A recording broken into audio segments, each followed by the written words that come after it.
guys. I just wanted to answer some questions that you had about the 10-week program specifically.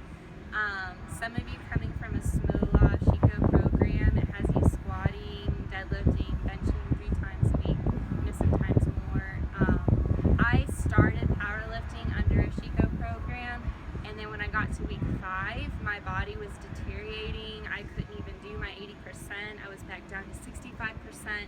And even as a beginner, I'm thinking, okay, I'm working with 65%. I'm supposed to be creating a new 100%, a new PR. And how am I supposed to do that if I can't even squat my current 80%?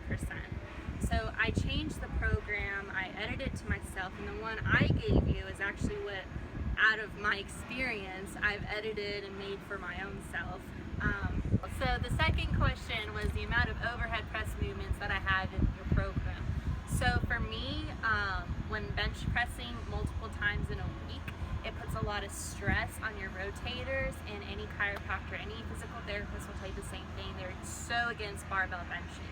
So what I did is I incorporated overhead press movements like push jerk, push press, seated overhead press, standing overhead press. You have all these different variations in your program because what it does is it uses predominantly your lats, your triceps, and your shoulders. Now when you go into a competition bench press, you paused at the bottom, what's tight?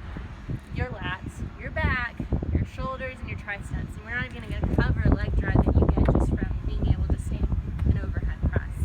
So just coming back and only bench pressing once a week and then doing 3 different variations of overhead press during the week, I was able to increase my bench press PR by 50 pounds in less than a year. So not only is that significant for a woman, that's also significant for a man as well. And that's the importance that I've learned from overhead pressing. So for your program, I have you benching once a week in different variations throughout, the following weeks that you have, but predominantly you're overhead pressing so that you're still strengthening those muscles without wearing out your rotators or damaging yourself.